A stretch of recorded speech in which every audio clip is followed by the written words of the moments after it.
Hoje vamos conhecer um pouco da vida e da obra do escritor irlandês Oscar Wilde. Seu forte era a dramaturgia. As peças de Wilde, a exemplo de A Mulher Sem Importância e A Importância de Ser Prudente, que é considerada a comédia mais perfeita já escrita, raramente deixa de ser encenada. A sofisticação perspicaz de Wilde é estonteante. Certa vez ele disse: "Nunca deixo de levar meu caderno de anotações. Sempre é preciso ter algo sensacional para ler no trem." Seu único romance, O Retrato de Dorian Gray, é um relato comovente e sensível acerca dos nossos temores sobre a morte e a velhice, e é considerado por muitos críticos como uma obra-prima da literatura britânica. O livro trata também da arte, da vaidade e da manipulação humana. E pela primeira vez, de uma maneira velada, fala do amor homossexual e ampliou os limites da respeitabilidade. Wilde foi um mestre em criar frases marcadas por sarcasmo, ironia e cinismo. Mesmo os contos de fada de Oscar, O Príncipe Feliz e O Gigante Egoísta, não se esquivam da desagradável constatação da crueldade que fica impune e do egoísmo que não é recompensado. Oscar Wilde viveu nas últimas décadas da era vitoriana, na segunda metade do século XIX. Tratou sua vida como uma obra de arte e dela foi seu herói. Ridicularizou e criticou asperamente as pretensões, os preconceitos e a hipocrisia da época. Na época em que Oscar Wilde viveu, o homossexualismo não era permitido na Irlanda, e ele foi julgado e condenado a 2 anos de trabalhos forçados por indecência grosseira, num dos primeiros julgamentos de uma celebridade na época. Apesar do julgamento e a prisão ter acabado com sua vida, sua carreira e o deixado na miséria, não acabou com sua arte que o imortalizou. Durante o século XX, a fama de Oscar Wilde foi se tornando cada vez maior. Se ele fez sucesso em vida, seu sucesso após sua morte foi ainda maior. A pegada de um gênio. Oscar Fingal Wills Wilde nasceu em Dublin, Irlanda, no dia 16 de outubro de 1854, quando a República da Irlanda ainda pertencia ao Reino Unido. Nasceu em uma família bastante abastada e de intelectuais. Era o segundo dos 3 filhos do médico otorrino e oftalmologista William Wilde, muito respeitado em sua área de atuação e também por conhecer a história da Irlanda como ninguém. E sua mãe era a escritora e poetisa Jane Francesca Elgee, uma mulher muito alegre, colorida e defensora do movimento para a independência da Irlanda. Oscar foi criado no protestantismo, mas depois converteu-se ao catolicismo. Ele se interessava principalmente pela liturgia. Teve a melhor educação da época. Ele estudou no tradicional Colégio Trinity de Dublin e falava, além do inglês, francês e alemão fluentemente. Seu desejo de ser o centro das atenções o levou a viver na Inglaterra, onde estudou no Colégio Magdalen de Oxford. Ele era considerado um helenista, aquela pessoa que se dedica ao estudo de línguas e da Grécia Antiga, e também um esteta, que é a pessoa que cultua o belo nos seus mínimos detalhes. Wilde cultivou uma aparência extravagante e uma maneira ágil e mordaz de lidar com as palavras, transformando-se em uma celebridade muito antes da escrita confirmar que valia a pena prestar atenção nele. Costumava dizer: "Só existe no mundo uma coisa pior do que falarem de nós, é não falarem." O jovem aluno de Oxford, de 20 e poucos anos, alto, de fala arrastada, usando um terno de veludo e calções, estilo regense até o joelho, era uma figura notória. Até o príncipe de Gales exigiu ser apresentado a Oscar Wilde, dizendo: não conhecer o Sr. Wilde é não ser conhecido na sociedade. Em Oxford, recebeu o prêmio Newdigate com o poema Ravenna. Durante algum tempo, chegou a fazer parte de uma loja maçônica. Em uma de suas férias escolares, ajudou amigos a construir uma estrada. Agora vocês imaginam Oscar Wilde, aquele homem chiquérrimo, de mangas arregaçadas, fazendo trabalho braçal. É que Wilde achava mais importante meter a mão na massa e fazer algo pela sociedade do que se exercitar, por exemplo, numa academia. Seu irmão mais velho também se tornou poeta e jornalista. Depois de se formar em Oxford, Oscar voltou a Dublin, onde conheceu e se apaixonou perdidamente por Florence Balcombe.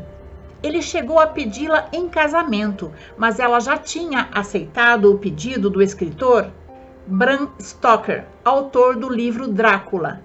Desiludido por ter sido rejeitado por seu primeiro amor, Wilde deixou a Irlanda e foi morar em Londres, trabalhando como jornalista. Fez amizade com grandes autores de sua época, mas era leitor assíduo de Edgar Allan Poe, que lamentou não ter conhecido. Ele levava a vida de maneira extravagante, um verdadeiro dandy. Além de muito elegante, Oscar também era inteligente, engraçado, aquele tipo de pessoa que se destaca nos círculos culturais e sociais que frequenta. Nessa época, lançou os fundamentos do culto estético, a arte pela arte, que depois chamou de dandismo, baseado na ideia de que a vida deveria ser norteada pelas preocupações artísticas, usando o belo como antídoto para os horrores da sociedade moderna e industrial. Visava transformar o tradicionalismo da era vitoriana, levando um tom de vanguarda às artes. Voltando à Inglaterra, conheceu uma moça muito bonita e sua conterrânea, a jovem Constance Lloyd, filha de Horace Lloyd, um rico advogado de Dublin e conselheiro da Rainha Vitória. Durante uma estada de Oscar em Dublin, onde foi dar palestras, Constance também estava por lá e ele pediu-a em casamento. Eles se casaram em maio de 1884 em Paddington e foram morar em Chelsea, um barco londrino de artistas. Com Constance, Oscar teve 2 filhos, Cyril e Vivian. Ele recebeu um convite para ser editor de uma revista de moda e transformou a revista. Além da moda, Wilde passou a pedir às senhoras da alta sociedade que escrevessem artigos diversos de interesse feminino, como música, literatura, arte, saúde, e a revista passou a fazer um enorme sucesso. Nessa época também, ele começou a escrever peças de teatro, e uma de suas peças fez um enorme sucesso e ele se tornou famoso. Inclusive, esta peça foi encenada na América e lá fez muito sucesso também. Por conta do seu trabalho como professor de estética e o sucesso de sua peça na América, Wilde foi convidado para fazer uma turnê de palestras falando sobre o esteticismo na América. O último autor convidado a fazer uma turnê de palestras tinha sido Charles Dickens, autor de David Copperfield, Grandes Esperanças e outros.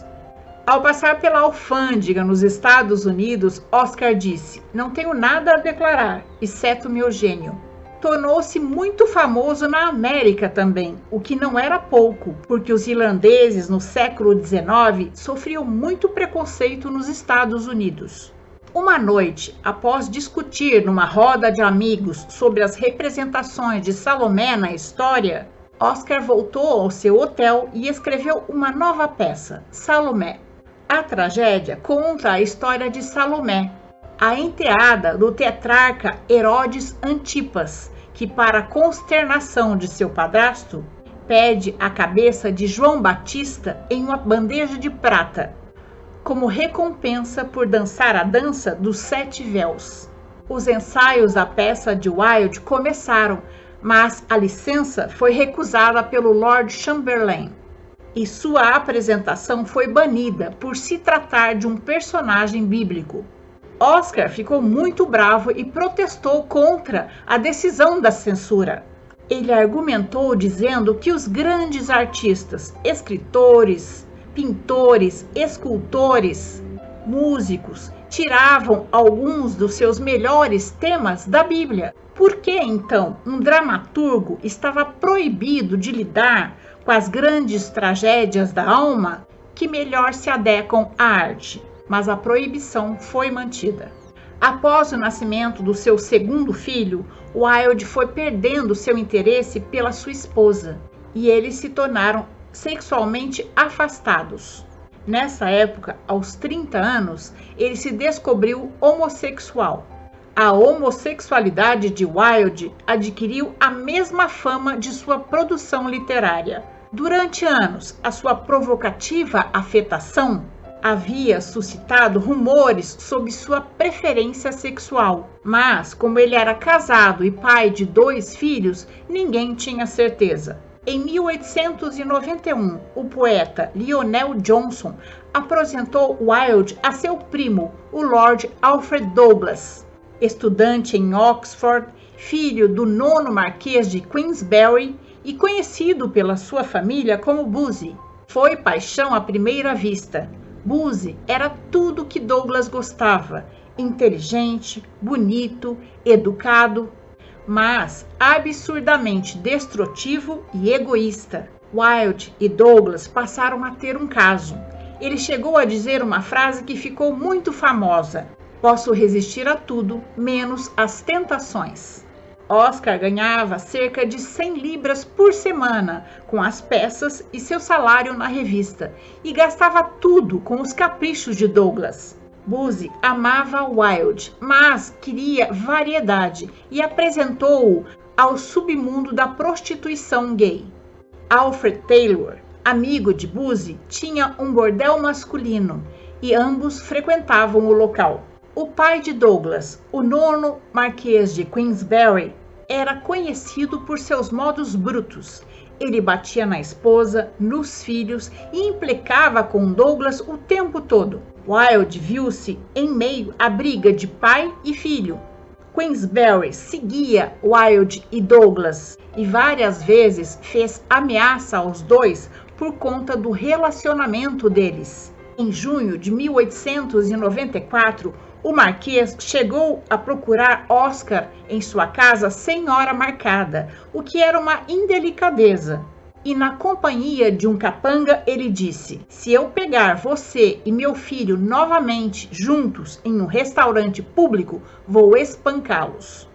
A coisa estava tão feia que Wilde e Douglas compraram até uma arma para se defender. Em fevereiro de 1895, o Marquês deixou no clube de Wilde um buquê de legumes podres e um bilhete acusando-o de ser um conhecido e afetado sodomita. Foi a gota d'água. Instigado por Bosie, Oscar entrou com um processo de difamação. Foi um grande erro. O advogado do Marquês, Dr. Carson, interrogou Wilde sobre como ele percebia o conteúdo moral de suas obras. Com seu humor e petulância características, Wilde respondeu a Carson que obras de arte não são morais ou imorais, são apenas bem ou mal feitas. E apenas brutos e analfabetos cuja opinião artística são incalculavelmente estúpidas fariam um julgamento desse sobre arte. Apesar de agradar ao público presente no tribunal, sua eloquente defesa não foi capaz de ajudá-lo. Os advogados que defendiam o Marquês tinham cartas que comprovavam que Wilde era amante de Douglas. Numa dessas cartas, um dos versos do poema To Love trazia uma metáfora sobre o homoerotismo.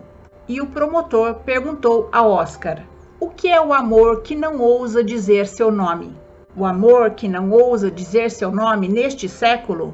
é uma grande afeição de um homem mais velho por outro mais novo, como havia entre Davi e Jonas, e tal como Platão fez, a verdade base de sua filosofia é aquela profunda afeição espiritual, que é tão pura quanto é perfeita.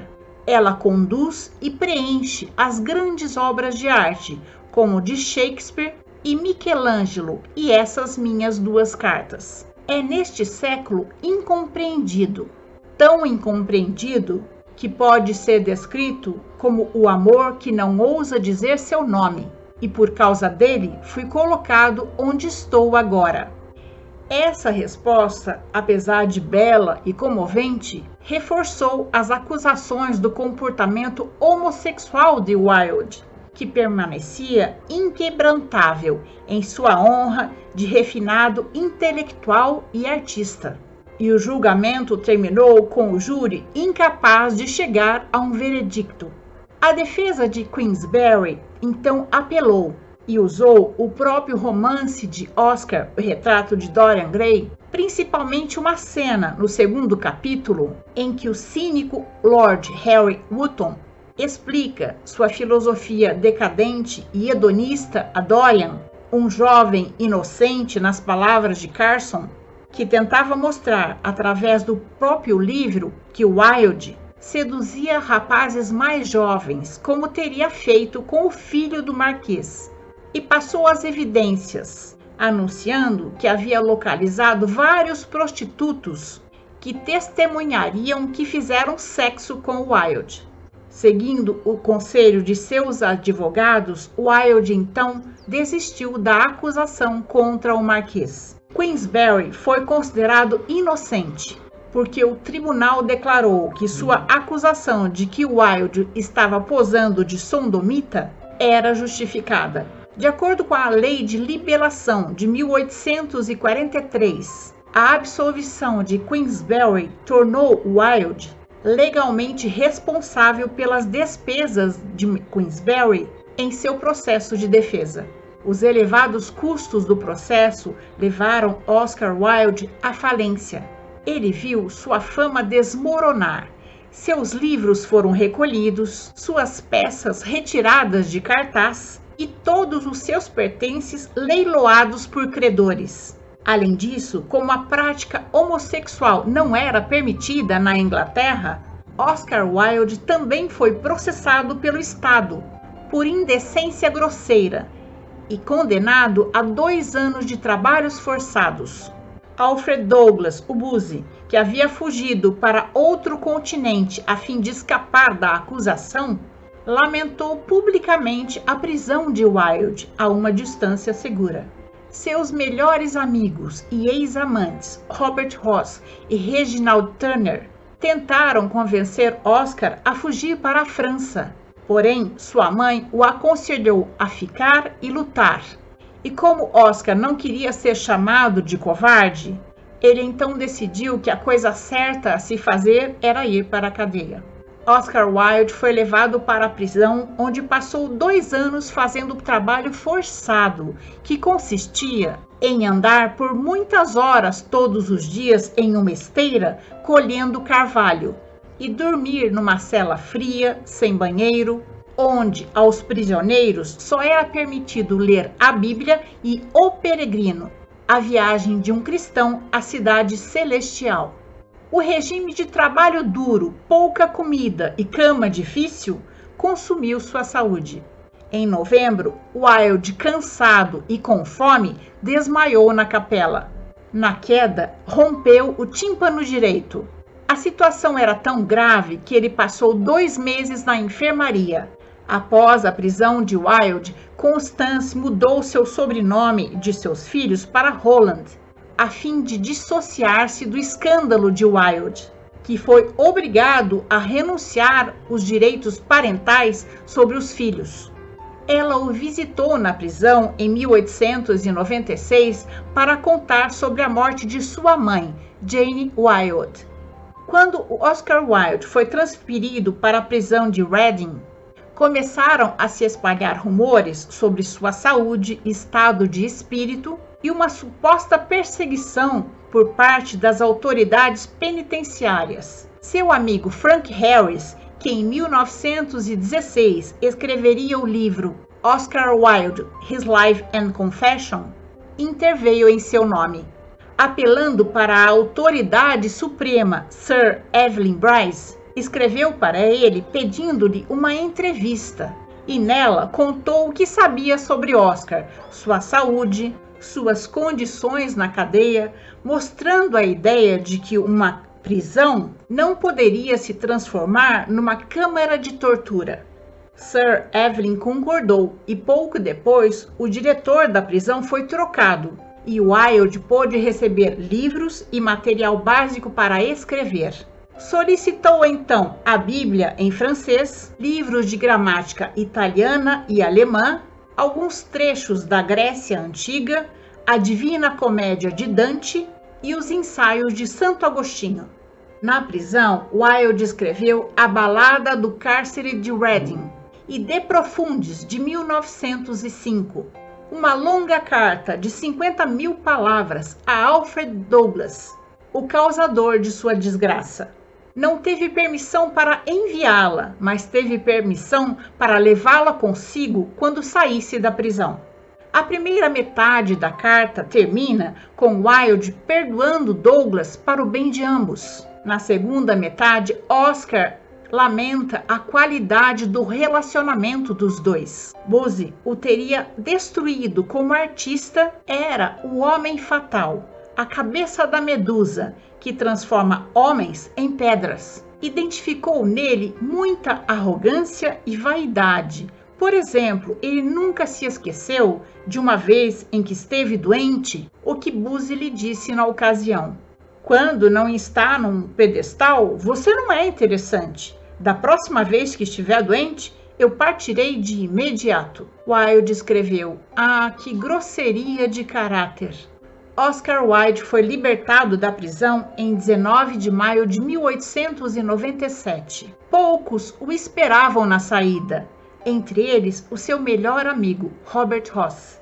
Ao ser solto, deu a carta a Robert, pedindo que enviasse uma cópia a Douglas, que mais tarde negou tê-la recebido. Na mesma noite em que foi solto, Wilde partiu para a França e jamais voltou à Irlanda ou à Grã-Bretanha. Passou a usar o pseudônimo Sebastian Melmoth, em referência ao mártir católico São Sebastião, e ao personagem Melmoth, que vendeu a alma ao diabo. Suas roupas tornaram-se mais humildes e ele passou a morar num lugarzinho pequeno de apenas 2 cômodos. E sua produtividade literária também era pequena. Constance tinha se mudado com seus filhos para a Suíça, matriculando-os em um internato de língua inglesa na Alemanha. Wilde foi atrás dela para tentar ver os filhos e ela deixou, com a promessa de que ele nunca mais voltasse a ver Douglas. E passou até a ajudá-lo com uma mesada, só que ele não cumpriu a promessa. Pouco tempo depois, encontrou-se com Douglas e ambos foram morar juntos em Nápoles. Constance, então, cortou a visita dele aos filhos.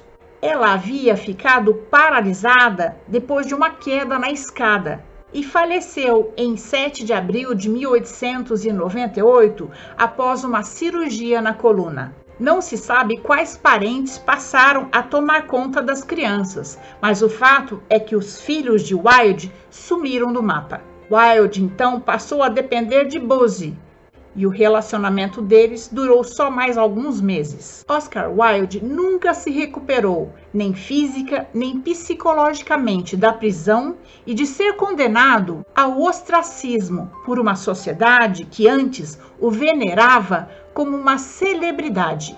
Incapaz de ver seus amados filhos, ele passou seus últimos anos passando necessidade e dependendo da ajuda dos amigos. Após a queda na capela da prisão, onde rompeu o tímpano, Oscar teve que ser operado novamente após sair da prisão, mas não se recuperou totalmente. Oscar Wilde faleceu prematuramente, aos 46 anos de idade, de um ataque de meningite.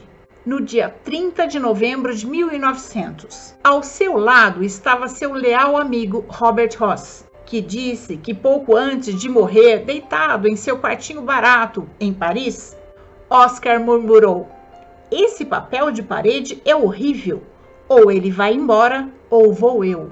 Sua tumba é obra do escultor Sir Jacob Epstein, e seu leal amigo Robert Ross pediu um pequeno compartimento nela para que, quando ele morresse, seus restos mortais pudessem ficar juntos do de Oscar Wilde.